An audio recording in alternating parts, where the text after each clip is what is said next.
Black mechanic helps a rich man on the highway. One look at her tattoo changes everything. The sun blazed high above Interstate 90, the air shivering with heat rising off the asphalt. Somewhere near the outskirts of Birmingham, Alabama, the sound of traffic hummed in the background, an endless stream of vehicles going somewhere fast.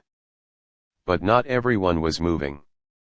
A sleek black Mercedes-Benz S580 stood on the shoulder with its hood popped and steam rolling out like a boiling kettle. Beside it stood Charles Whitmore, $3 billion investor, board member of multiple Fortune 500 companies, and the face of Whitmore Capital. He was dressed sharply in a navy linen blazer and gray slacks, his crisp white shirt spotless except for a small grease smear he acquired after his failed attempt to fix the problem himself. Charles squinted down the road, visibly annoyed. His Italian leather shoes tapped impatiently on the gravel. "This is ridiculous," he muttered, checking his Rolex for the fourth time in as many minutes.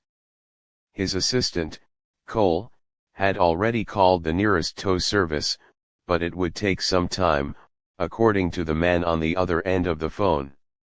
Charles wasn't used to waiting. He didn't do some time. Time was money. And Charles was very rich. That S when a loud rumble echoed from behind a beat-up 1984 Ford F-150 pulled over just ahead of his car.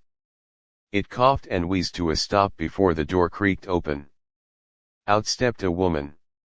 She was in her late 30s, tall and toned, with smooth, deep brown skin glistening slightly under the sun. A red bandana was wrapped around her braided hair. Her jeans were stained, and her boots dusty.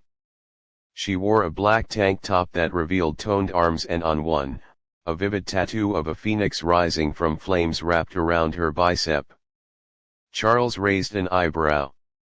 She approached calmly, wiping her hands on a rag tucked into her back pocket.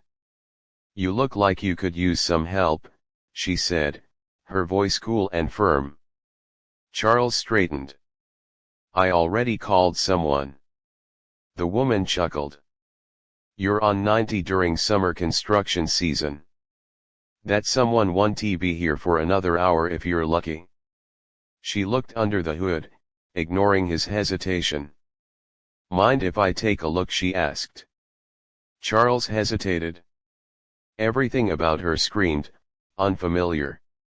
Not just the truck or her outfit or the southern twang in her voice, it was her confidence. Her presence. Like someone who had seen a lot, done a lot, and didn't care much for suits or Rolexes. "I suppose," Charles said, stepping back cautiously. She didn't wait.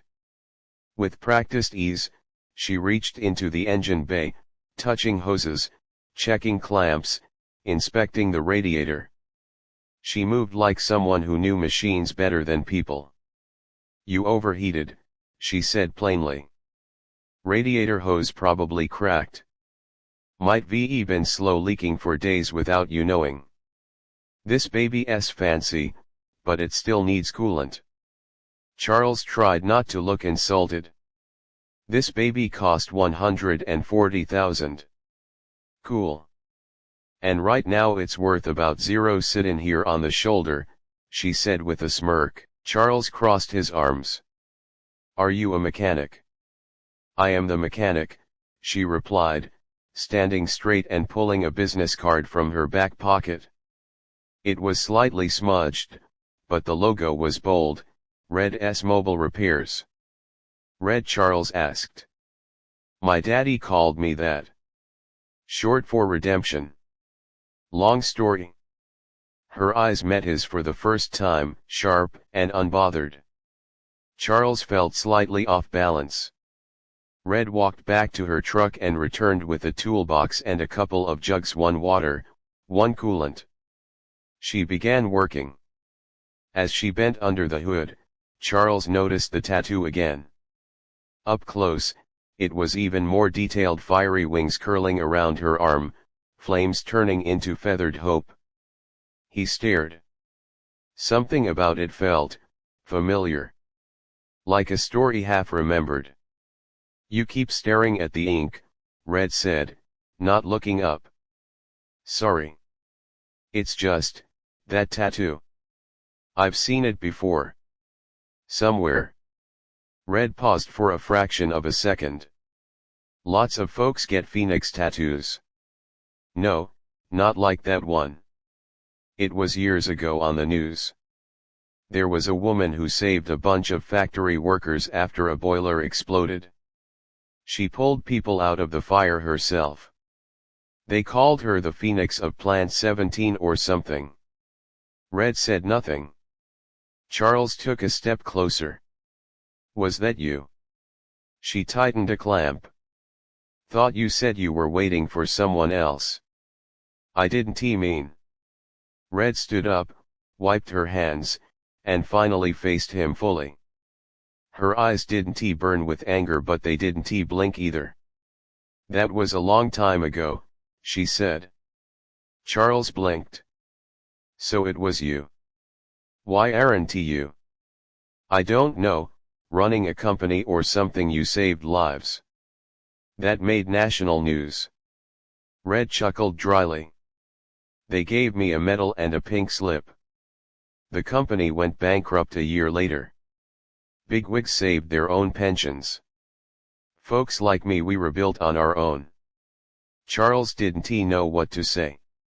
His mind was stuck between admiration and discomfort. Red looked at him differently now, not with hostility, but like she saw through the polished exterior. Men like you write the rules, she said. And women like me learn to work around 'em. She turned back to the car. After 15 more minutes, she poured coolant, tightened everything, and slammed the hood shut. Try starting it now. Charles slid into the driver's seat and turned the key. The engine purred. He got out, genuinely surprised. It's working. Red was already putting her tools away. How much do I owe you? Charles asked, reaching for his wallet. She shook her head. I didn't come here for your money. I stopped 'cause it looked like you needed help. That's it? Charles frowned. I insist. Red paused, then pulled out a faded envelope from her glove box. Fine. You want to repay me? Send a donation to Forge House, a program I run for young girls interested in trades. Mechanics, welders, builders. That's where I put my energy now. She scribbled the address on the back of the card and handed it to him. I'll match whatever you send, she added, that way I know it ain't just guilt money. Charles took the card slowly. You think I feel guilty? She smirked. Rich men always do. Eventually. Without another word, Red climbed into her truck, started the engine, and pulled away with a trail of dust. Charles stood there, holding the card, watching her drive off into the horizon like something out of a storybook. He looked again at the name on the card. Redemption Johnson. And underneath, in bold print, rebuild. Revive. Rise. His phone buzzed. It was Cole. Sir, the tow truck's en route. Should be there in 15. Charles looked at his running car. No need, he said, pocketing the card. A real mechanic already took care of it. 3 days had passed since Charles Whitmore 3 stood stranded on the side of the highway, and yet he couldn't shake the image of that woman Redemption Johnson. The way she moved. The confidence in her voice. The fire in her eyes that matched the ink on her arm. It lingered with him more than he liked to admit. He sat now in his 58th floor office in downtown Atlanta, glass walls offering a stunning view of the skyline. The room was all polished wood, steel accents, and silence. On his desk sat a black folder filled with merger proposals, stock portfolios, and executive memos. But his eyes kept drifting back to the card she handed him. It was creased, smudged, with oil still visible at the corners. Forge house. Rebuild. Revive. Rise. He tried to look up the organization online. Nothing. No website. No social media. Just a PO box address in Birmingham and a sparse article from 5 years ago that mentioned a community center opening in an old firehouse. Cole entered the office, holding a tablet. "Sir, the Lawson Energy Board is ready for the 2 o'clock call." Charles waved him off. "Push it back an hour. I've got something to check on." Cole raised an eyebrow. "Sir." Charles stood. "Get the car. We're going to Birmingham." The sun dipped low as Charles's Mercedes pulled up to a narrow street lined with cracked sidewalks and chain-link fences. Birmingham's south side wasn't the glittering hub of investment and tech startups. This was a neighborhood that had known hard times and worn them like a second skin. He stepped out and looked at the building in front of him. An old, renovated firehouse stood proud in the middle of the block. The red bricks had been cleaned but not replaced, like someone had wanted to preserve the history. The garage doors were open, and inside was a cavernous workspace that smelled of metal, oil, and ambition. Young girls, black, Latina, a few white, were hunched over work benches. Sparks flew from welding torches. Engines sat dismantled. There were murals on the walls, women in coveralls, lifting car hoods, repairing bikes, holding power tools like weapons of hope. And at the center of it all was Red, wearing that same black tank top, hair in a tighter bun, grease on her hands. She was guiding a 14-year-old girl through a socket wrench set. Charles paused, watching her from the entrance. She hadn't seen him yet. And in that moment, something shifted inside him. In this space, Red wasn't just a mechanic, she was a leader, a builder, a mentor. A force. He stepped forward. Red spotted him almost immediately. Her smile faded into surprise. Then, something unreadable. "Look what the tow truck dragged in," she said, walking over. "I owed you a visit," Charles replied. "You already paid with interest," she said, glancing at the check in his hand. "Unless that's just a guilt tip." Charles smirked. "It's a contribution." He handed over the envelope. She opened it and blinked at the number. $50,000, she asked flatly. "You said to match what I felt." "That's how much I felt." She studied him. "Why?" He paused. "Because I believe in what you're doing. And maybe, because I'm tired of building only for people who already have everything." Red nodded slowly and tucked the envelope into a filing cabinet that sat behind a half-welded motorcycle frame. No safes. No security. Just trust in a beat-up metal drawer. "You want the grand tour?" she asked. "More than anything." They walked through the building together. She showed him the workshop bays, one for small engine repair, another for welding, and a third where girls learned basic carpentry. In the back, there was even a classroom with folding chairs and a projector. "Where do they come from?" Charles asked, glancing at the girls. "Some from the juvenile system. Others from schools that never had shop classes. Some just got tired of being told they weren't girly enough." He nodded. "How do you fund this?" She smiled. "Barely. Some grants. A few local donations. And part-time repair work I do on the side." Charles looked around again. The potential was enormous, but so were the challenges. "Would you let me help?" he asked. Red turned. "You already did. I mean more. Real help. Investment." Infrastructure. Mentorship. I know people who could open doors for these girls. Red stared at him for a long moment. I'm not here for pity projects, she said finally. These girls don't need to be saved. They just need someone to clear the junk out of their way. Charles met her gaze. Then let us bulldoze the whole damn junkyard. A smile tugged at the edge of her lips. Okay, Sood, she said. Let us see what you're made of. Over the next few weeks, things changed fast. Charles brought in a consultant to help design a new website.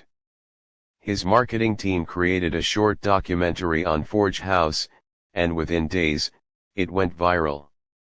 Donations poured in small and large from across the country. Red's inbox flooded. More importantly, Red and Charles began working side by side. Not just professionally but personally. They'd meet for coffee after long days, sometimes driving together to pick up junkyard parts or deliver finished repairs to clients who couldn't afford regular mechanics. People began to whisper. Some asked, what's a billionaire doing in a place like that? Others wondered, what's a woman like Red doing with someone like him? But neither of them answered. They didn't have to. One afternoon, Red took Charles to a park near her childhood home. They sat under a gnarled pecan tree, watching a group of kids run past.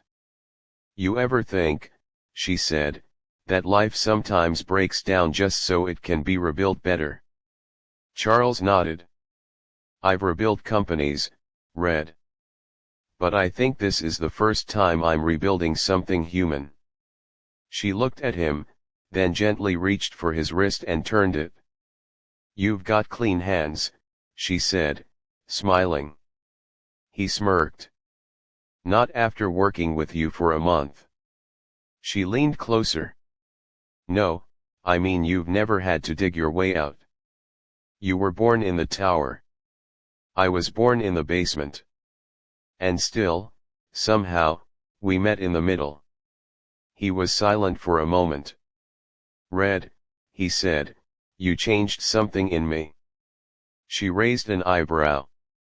When I saw your tattoo. I didn't just remember that story.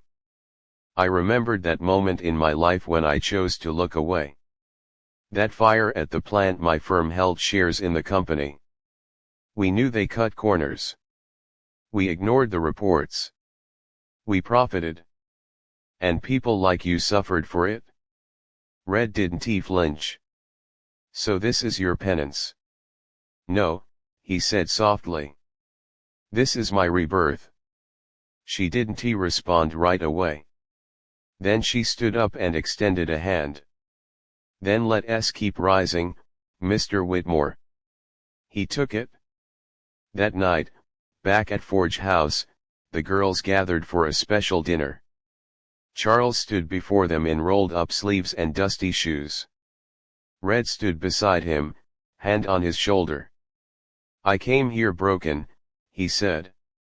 Not in the ways most people notice, but broken where it counts, in my conscience. And this place, these faces, they reminded me of something I forgot how to build with purpose. Red stepped forward next. When I started this place, I didn't think anyone would care. But I kept going because I knew you mattered. Every one of you. You're not background characters in someone else's story. You're the engine, the spark, the ignition. Never forget that. Applause erupted. The night ended with music and laughter. The billionaire and the mechanic danced together slowly, awkwardly, but without shame. Outside, under the same stars that once bore witness to a broken-down Mercedes on the highway, Charles pulled Red aside. I used to think my money made me powerful, he whispered. She leaned in close. And now? He looked into her eyes. Now I think you do. A soft rain drizzled over Birmingham 2 months later, soaking the streets and painting the sidewalks with a slick sheen.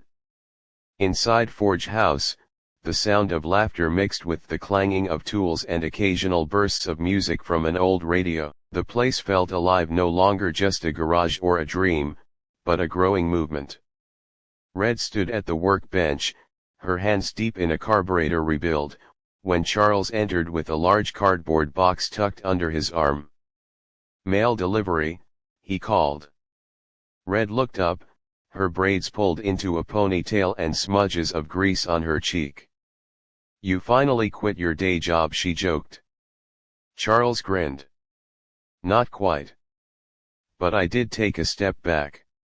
I resigned from 3 boards last week." She raised an eyebrow. "That's serious money you walked away from." "Money comes and goes. Integrity's harder to recover once it's lost." Red stared at him a moment longer, then nodded slowly, impressed. "What's in the box?" Charles set it down on the bench and pulled out branded sweatshirts, each one with the Forge House Phoenix logo stitched across the back, and beneath it, a new phrase, "Girls Build Nations." Red lifted one. "These are beautiful." "There's more," he said. "I've started a foundation. Named after you." She blinked. "You what?" "The Redemption Initiative. It's focused on funding trade education for underrepresented girls in underserved areas. Forge House is just the beginning." For once, Red was speechless. She looked at the sweatshirts, then back at him, her voice low. "Charles, this ain't just charity. This is legacy." He nodded. "Yours and mine. Together." Just then, a knock came at the garage door. A man in a suit stepped in, holding a camera crew at bay.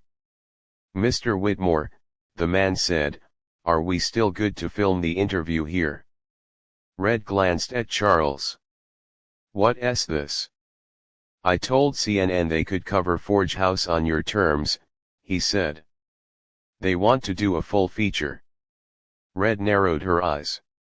"You didn't ask me. I wanted to surprise you. I don't do this for cameras."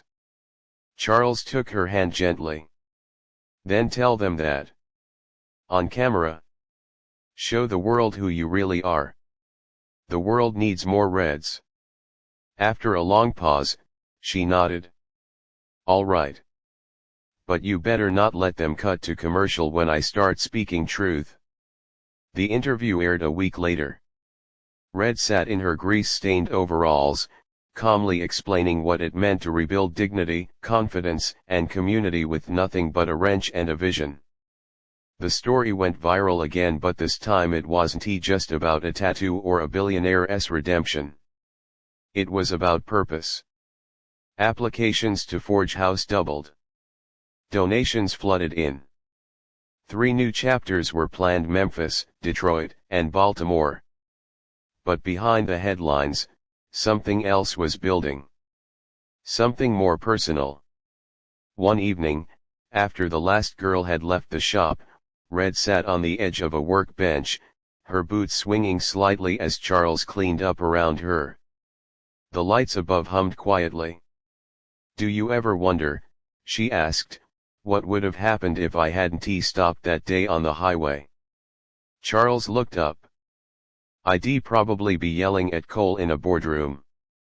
And you'd be fixing someone else's mess."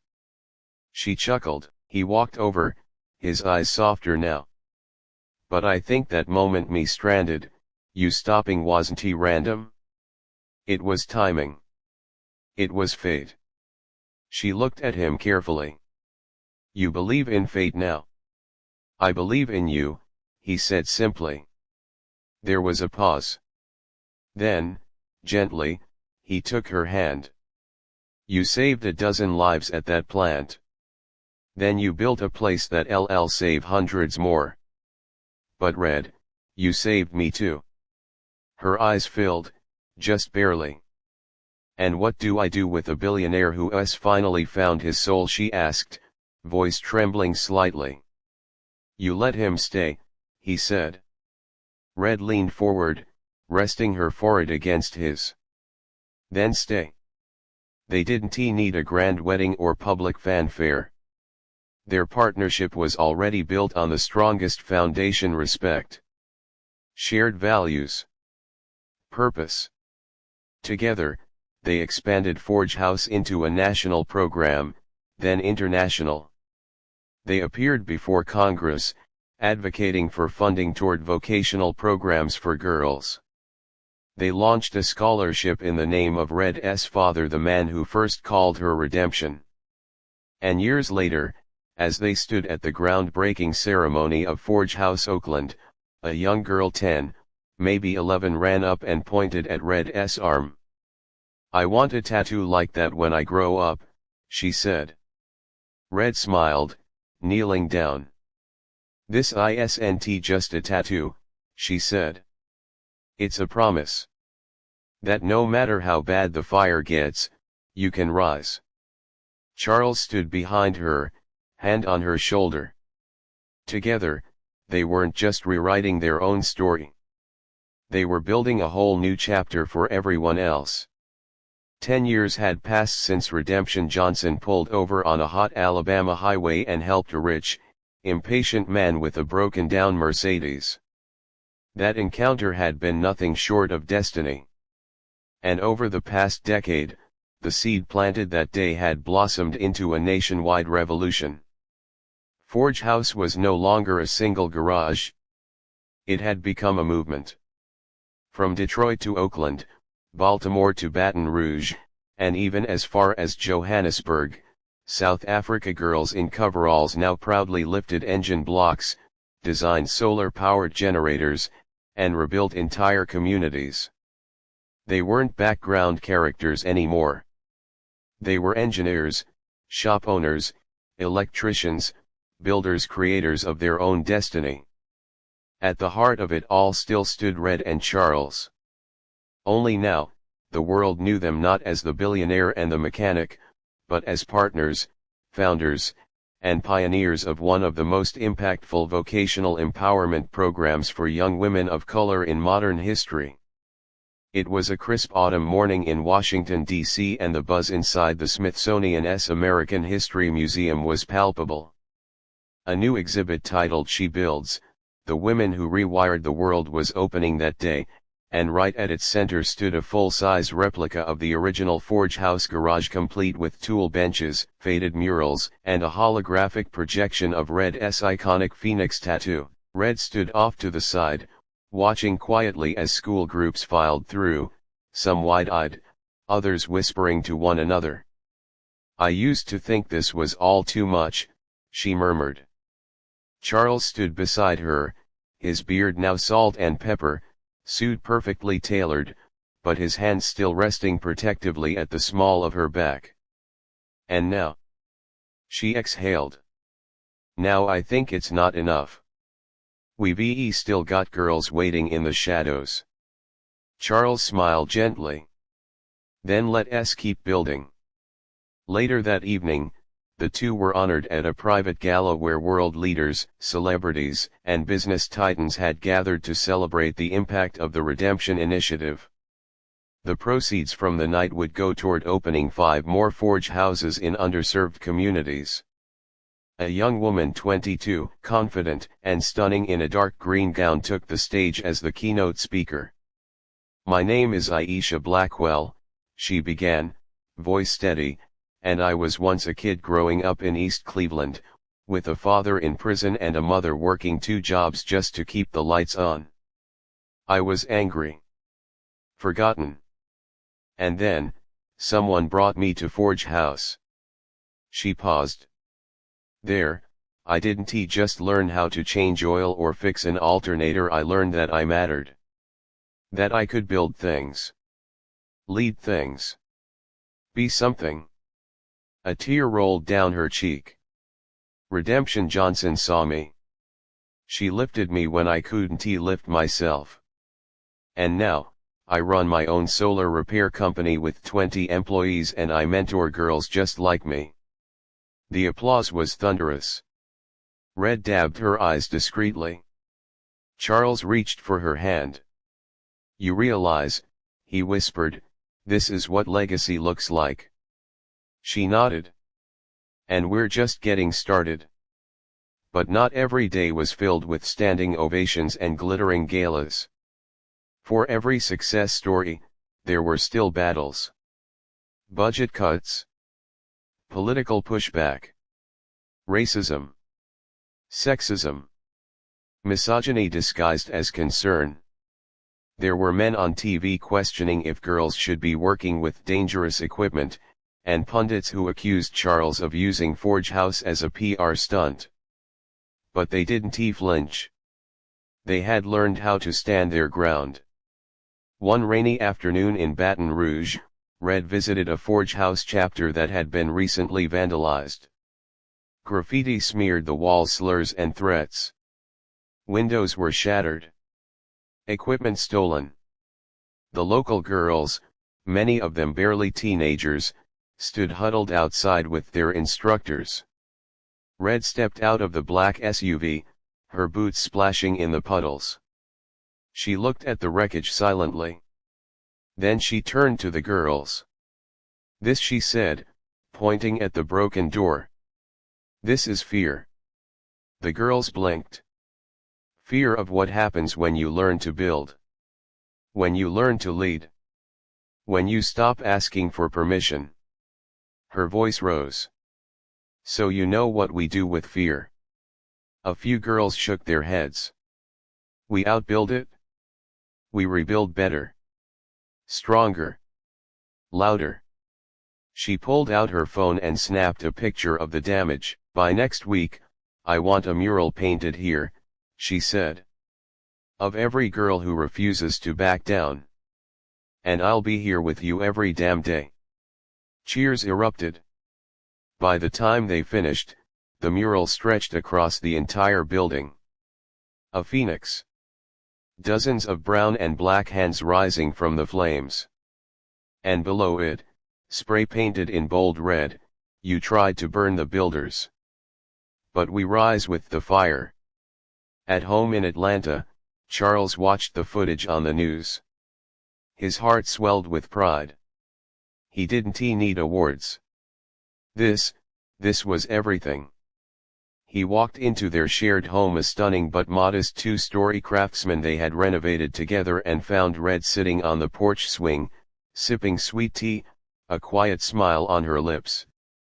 They're calling it the Baton Rouge Rebuild, he said, sitting beside her. She chuckled. Catchy. You've become a symbol. She turned to him. So have you. He shook his head. I'm not the symbol, Red. I'm the scaffolding. You're the structure. She leaned her head on his shoulder. You ever miss your old life? She asked. Charles took a long breath. Sometimes I miss the quiet. The predictability.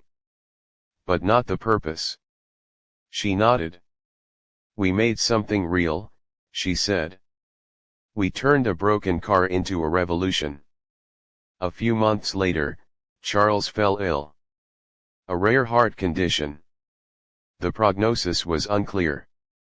He underwent surgery, followed by months of rest. Red refused to leave his side. She paused her travel, delegated responsibilities, and stayed by his hospital bed every day, reading to him, making him laugh, reminding him of who he was. You saved me once, he whispered one night. Now let me go if I don't make it. She shook her head, eyes blazing. You're not going anywhere. The girls still need you. I still need you. Charles smiled faintly. Then I'll fight. For you. And he did. He recovered slowly but surely. And when he finally walked back into Forge House Atlanta 6 months later, dozens of girls burst into applause. Some cried. Some hugged him. And Red kissed him in front of them all. Years passed. They grew older. Wiser. Slower, maybe, but never less passionate. One day, on the anniversary of the original highway encounter, they returned to that same stretch of road. The place where it had all started. The sun was high again, the heat dancing off the asphalt. They pulled over, just for a moment, and stepped out. Red placed her hand on the guardrail. Funny how something so simple changed everything. Charles nodded. It wasn't simple. It was brave. She looked at him, older now but still radiant. And you still the guy with the broken car and the fancy watch? He smiled. Nope. Just the man lucky enough to follow a woman named Redemption. Epilogue. At the National Archives in Washington, D.C., a display case holds a single black Mechanic S-Rag, folded neatly beside a photo of Red and Charles. The caption reads, "In 2015, a woman named Redemption Johnson stopped to help a man on the side of the road. She didn't just fix his engine, she rewired his life. Together, they rebuilt a nation, one girl at a time."